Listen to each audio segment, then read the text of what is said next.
self-ideal is a combination of all the qualities of all the men and women you've admired throughout your life, which of course if you read lots of biographies and autobiographies of men and women who are worthy of reading, as opposed to drunken rock stars and things like that. But when you read about Madame Curie or Thomas Edison or Mother Teresa, when you read stories about men and women who have done wonderful things with their lives, and all of them from humble beginnings, you start to think, I'd like to be that way. And when you read about their qualities and how they persisted, you start to absorb through the skin being like that when the condition requires it. When the situation requires it, yes, I'll be courageous too, and I'll be determined too, and I will be cheerful as well. So the more you read about people, the more you form a higher and better and clarified ideal. This becomes your internal role model. And there's always this dynamic tension between the person you are and the person you would like to be. A person who thinks that they're already fine is not a person who's really open to any improvement. And people who think that they're already fine are usually people that are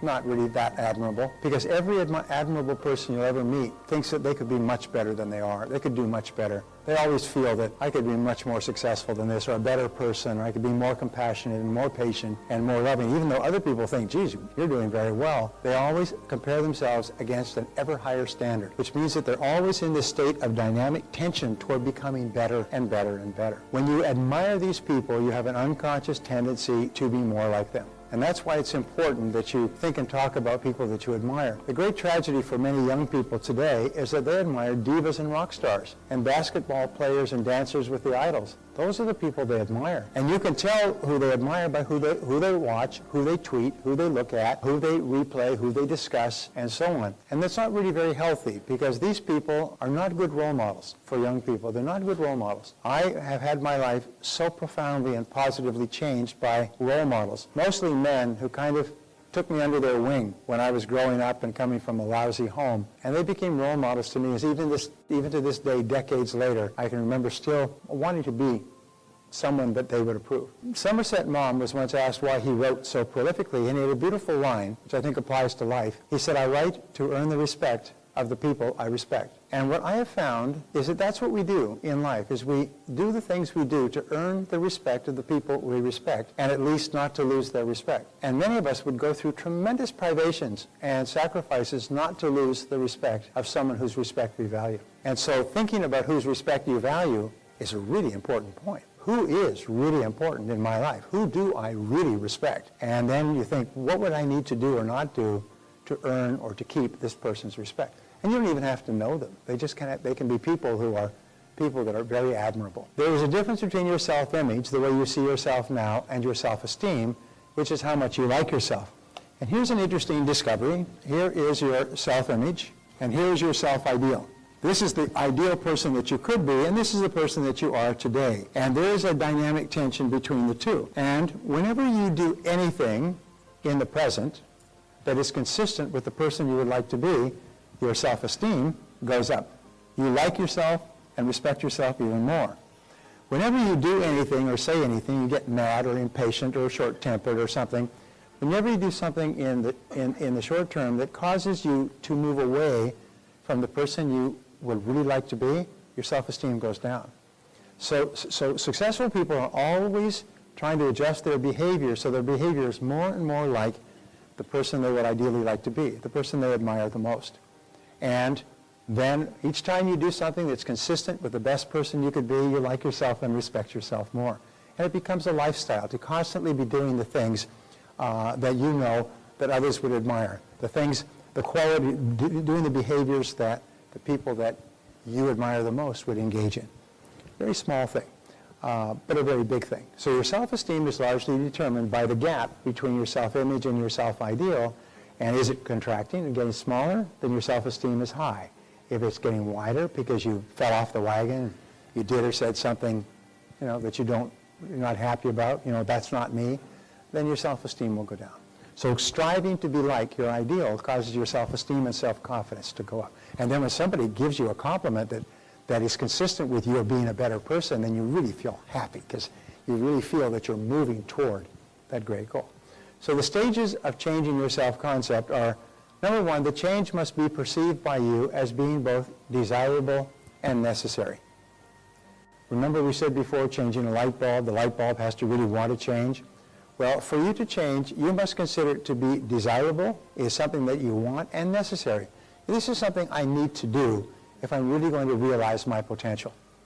And so if your self-concept, you want to have a self-concept of a very well-controlled and organized, positive person, you say, this is something that's essential if I'm going to achieve maximum influence in my circle, or even become a great salesperson. If your self-concept is you want to be very well organized, and you need to be well organized to be successful in a competitive business, then you consider it to be both desirable and necessary. And that's the motive force that drives you. Number two is begin thinking about yourself as you would like to be. Sort of turn it over in your mind. John Asseroff, who you see tomorrow, great guy, he's done a program which he'll tell you about. It was called The Inner Game of Financial Success. And he got a call from a man named Timothy Galway. And Timothy Galway, 30 years ago, I read the book, wrote a book called Inner Tennis. And he's also written Inner Golf. And what he says, which is completely consistent with what we are learning here, what he said is if you want to be a better tennis player, imagine that you're a world champion tennis player already. Just imagine you're a world champion. As you move, as you swing the racket, you've seen them on television, just act as though, and think, I'm a world champion. And think of how you would act if you're a world champion. And surprise, surprise, your performance actually improves. You actually play better tennis just playing with the idea that you're a world champion.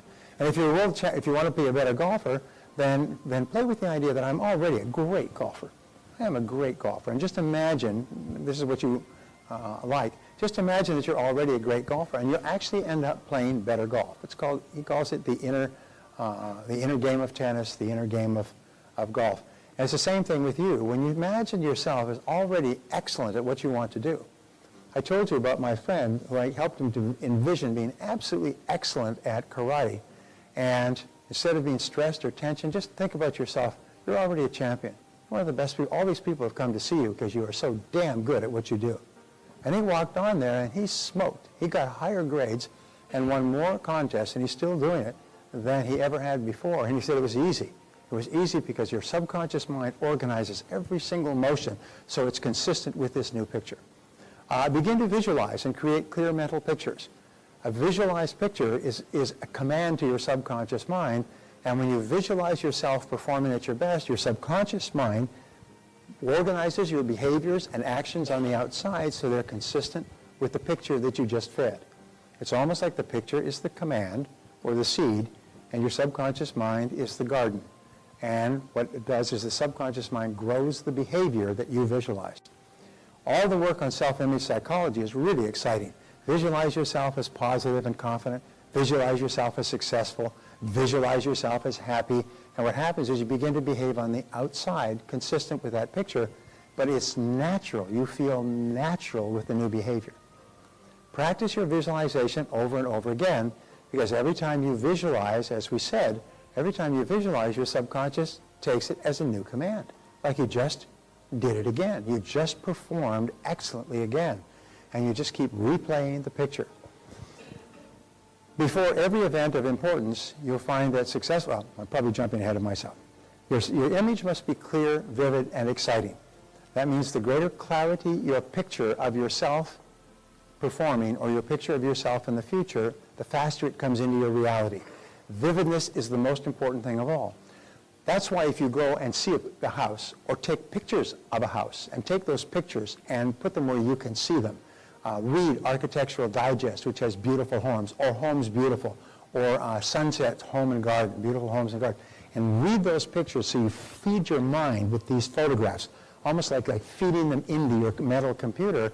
Then your mental computer strives to put you into the kind of home that you desire. Quick story. A couple came to my seminar when I was living in Edmonton, and the family was from Toronto, 3,000 miles east, and he was transferred out to Edmonton. Edmonton was booming, and so they put the house on the market. The wife was busy starting to pack things up. He came out for two things. First of all, to meet with the people he was coming in as a senior executive, and also to find a home. So he met with them for 2 or 3 days, and then he called a couple of real estate agents in the paper, and he called one, and he said, I'm looking for a house like this. Okay, let me jump back. They had started using this process because they had been through my seminar in Toronto about 3 or 4 years before. And what they did is they went out and they got a scrapbook and they began cutting out pictures of beautiful homes from beautiful magazines and putting them in the scrapbook. This was their dream home. And then after about 3 years, he got transferred. Well, they put picture after picture after picture. And what they told me was one day they came across a spread in the magazine Better Homes and Gardens. And it was a perfect house. It was beautiful. It was composite of everything, a living room, bathrooms, views, yards, view from the front over the valley. It was lovely landscaping inside, bedrooms, upstairs. This was a composite of everything that they wanted in their house. So they cut out this complete composite and put it into their scrapbook. And every weekend they would take it out and they would just open it up and they'd look at it. Just kind of feed their mind with this picture. And they'd open it, they'd turn the pages, they'd think about walking in this house and going in this living room and cooking in this kitchen and in this bedroom and a view from the house. They did this every single week until he got transferred. Well, coming back to Edmonton now, he phones a couple of real estate agents. One is of no interest. The other one says, you know, the house that you are describing, and he was describing his house, dream house from Better Homes and Gardens, he said, it's not available right now, but it's going to be listed on Saturday by my company. He said, I can take you out to see it at that time if you're interested. And he said, sure. So his wife arrived on Friday night, and they had dinner, and the next morning the real estate agent picked them up at the Westin Hotel, downtown Edmonton, and took them out into West Edmonton, which is the best area, drove them up to this home, and it was the home from Better Homes and Gardens. It was exactly the home they had been fantasizing and visualizing for 3 years.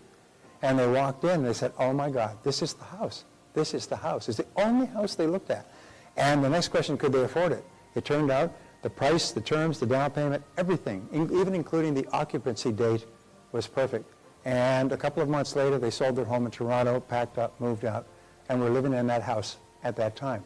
They said it was unbelievable. It was the home, it was the house from Better Homes and Gardens. It was their dream house, not a composite, but the very house that they had dreamed about owning. So, does it work?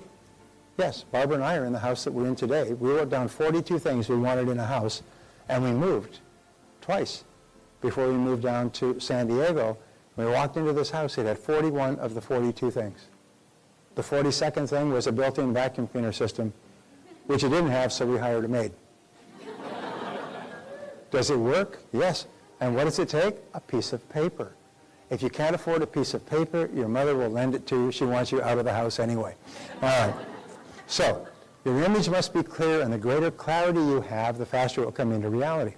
Affirmations are strong, positive statements that you say to yourself and believe. The most powerful words in your world are the words you say to yourself and believe.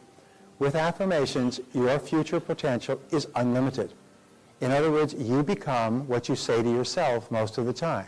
If you say it over and over again, you program it deeper and deeper into your subconscious programming until it begins to appear in your reality. Like the gentleman who wrote down 101 goals.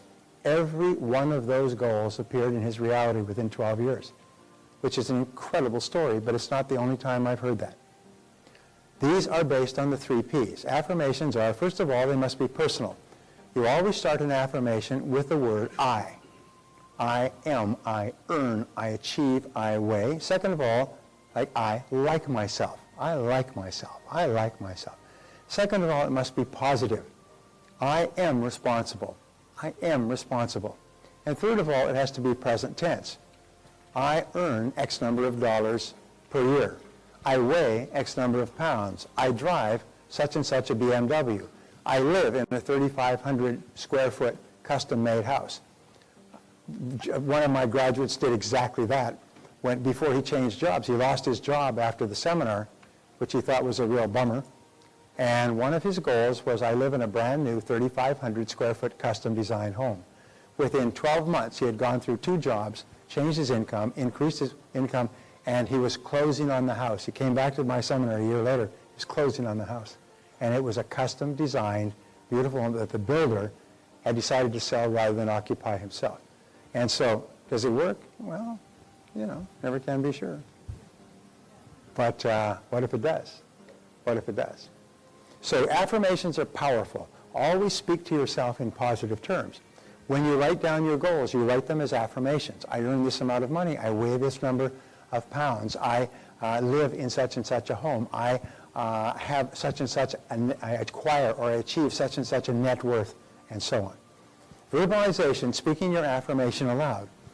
What we find is if you say something aloud, it has 2 or 3 times the impact as if you say it to yourself, which is why you'll notice when football coaches want to motivate the people, the players before the game, they said, okay, what are we going to do? We're going to kill them. We're going to kill them. We're going to kill them.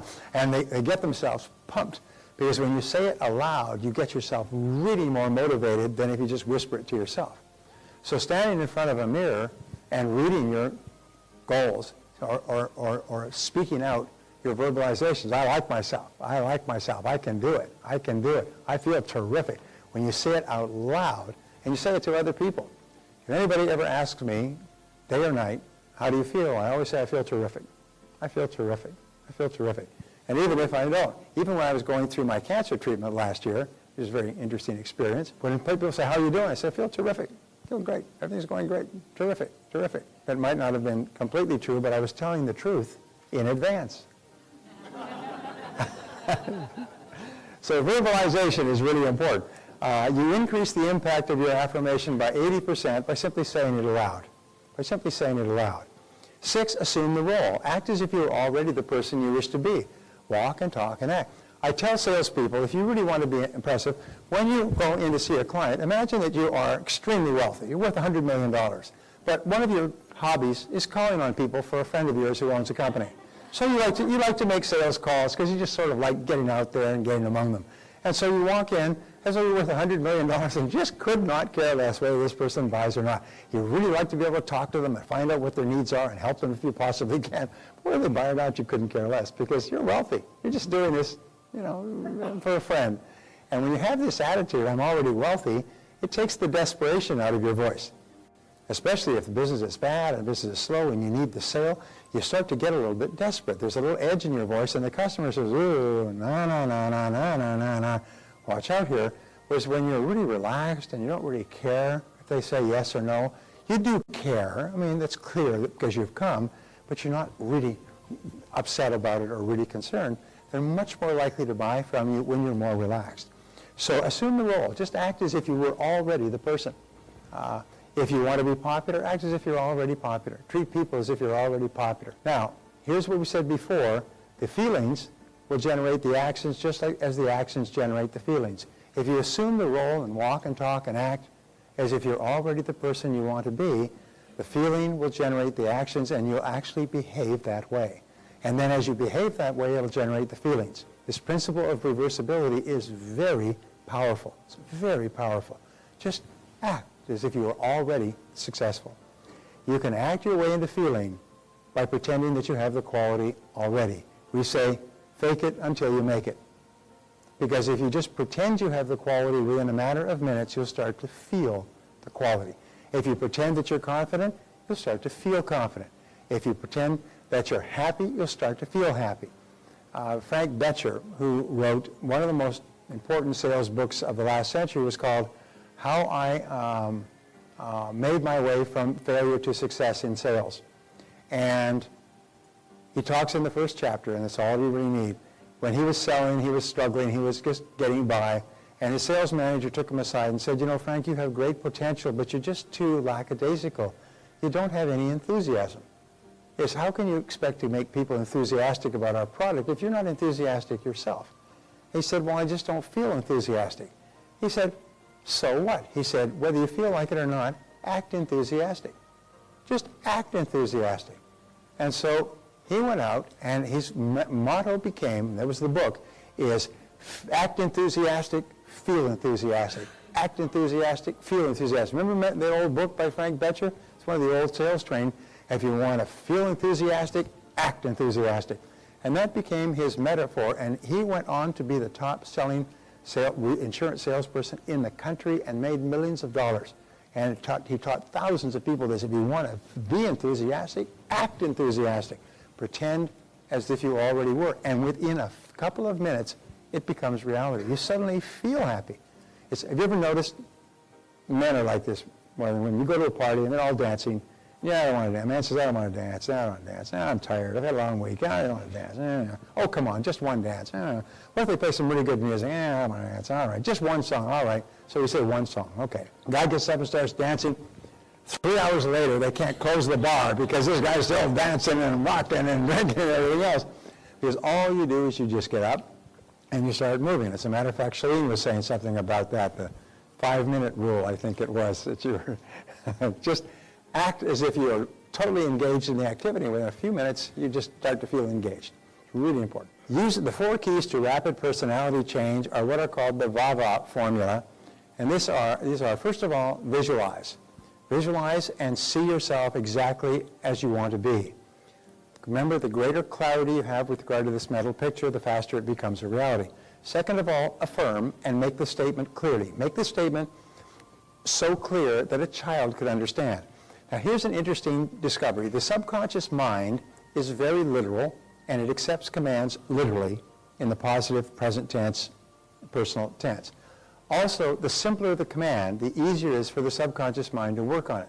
So you wouldn't have a command like, I drive a new car that I get from the dealership after I've been there a few times and have learned to get a clear picture of it in my mind, and I finally earn the money and I can sell it, I can buy it, or make a down payment. In other words, don't complicate it. Just say, I drive this kind of BMW by June 30th, 2011. It's so simple. The rule is that a 6-year-old child should be able to know what your goal is, tell you if you achieved it, and also tell another child what your goal is, and the other child would understand as well.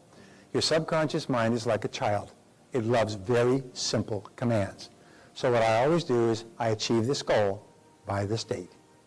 I achieve this goal by this date, because your subconscious mind needs to have a target date. When do you want it?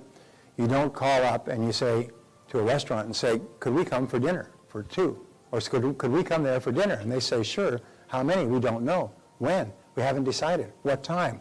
We'll let you know. How could even the dumbest person in a restaurant take a reservation if you're not clear about time, place, date, and number of people? So therefore, make it easy for your subconscious to go to work on a goal. I'm going to tell you something. Sometimes when you set a goal very clearly and you say it, you visualize it and affirm it, it materializes within 24 hours. A 1-year goal. I've had people, with the exercise that we're going to do tomorrow, which is a 1-year exercise, say that most of the goals in the exercise, which were 1-year goals, were accomplished within 5 days. Just literally, the phone rang off the hook, people walked up, the mail, stuff that would amaze you. They could not believe how fast they come into reality when you program them in, when you learn why tomorrow. Verbalize. Say it aloud. You possibly can. Just say it very clearly. I earn X number of dollars. I drive such and such a car. I live in a beautiful home. Say it aloud. Say it to yourself in the mirror and smile like you really enjoy it. And finally, assume the role. So those are the 4. Visualize, affirm, verbalize, and carry yourself as though you already had the goal, as though you're already a big success.